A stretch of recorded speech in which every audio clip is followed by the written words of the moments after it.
Chapter 13. The Rescue.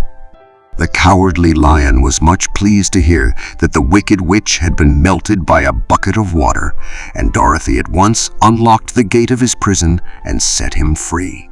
They went in together to the castle, where Dorothy's first act was to call all the Winkies together and tell them that they were no longer slaves. There was great rejoicing among the yellow Winkies, for they had been made to work hard during many years for the wicked witch, who had always treated them with great cruelty. They kept this day as a holiday, then and ever after, and spent the time in feasting and dancing. "If our friends, the Scarecrow and the Tin Woodman, were only with us," said the lion, "I should be quite happy." "Don't you suppose we could rescue them?"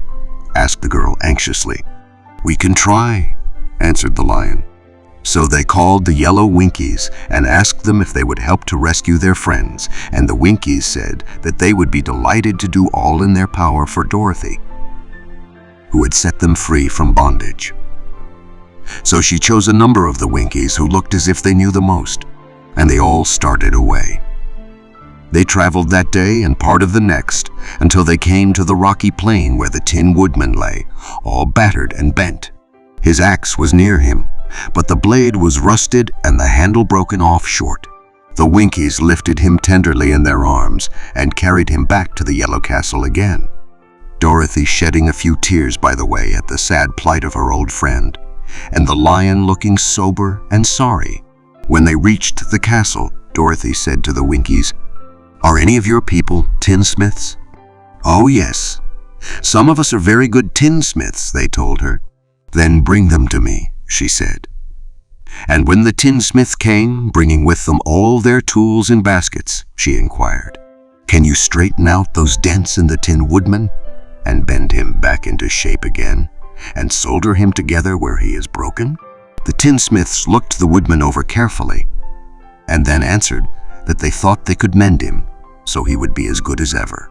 So they set to work in one of the big yellow rooms of the castle and worked for 3 days and 4 nights, hammering and twisting and bending and soldering and polishing and pounding at the legs and body and head of the Tin Woodman, until at last he was straightened out into his old form, and his joints worked as well as ever.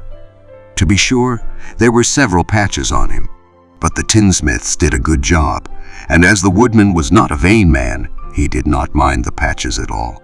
When, at last, he walked into Dorothy's room and thanked her for rescuing him, he was so pleased that he wept tears of joy, and Dorothy had to wipe every tear carefully from his face with her apron, so his joints would not be rusted.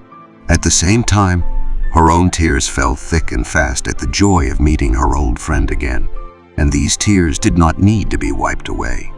As for the lion, he wiped his eyes so often with the tip of his tail that it became quite wet, and he was obliged to go out into the courtyard and hold it in the sun till it dried. "If we only had the Scarecrow with us again," said the Tin Woodman, when Dorothy had finished telling him everything that had happened, "I should be quite happy." "We must try to find him," said the girl. So she called the Winkies to help her, and they walked all that day and part of the next until they came to the tall tree in the branches of which the winged monkeys had tossed the Scarecrow's clothes. It was a very tall tree, and the trunk was so smooth that no one could climb it. But the woodman said at once, "I'll chop it down, and then we can get the Scarecrow's clothes." Now while the tinsmiths had been at work, mending the woodman himself, another of the Winkies, who was a goldsmith, had made an axe handle of solid gold and fitted it to the woodman's axe, instead of the old broken handle. Others polished the blade until all the rust was removed, and it glistened like burnished silver. As soon as he had spoken, the Tin Woodman began to chop, and in a short time the tree fell over with a crash, whereupon the Scarecrow's clothes fell out of the branches and rolled off on the ground.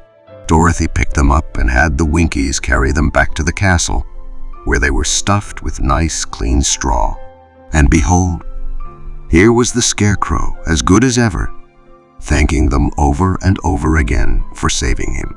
Now that they were reunited, Dorothy and her friends spent a few happy days at the Yellow Castle, where they found everything they needed to make them comfortable. But one day the girl thought of Autumn and said, "We must go back to Oz and claim his promise." "Yes," said the woodman, "at last I shall get my heart." "And I shall get my brains," added the Scarecrow joyfully.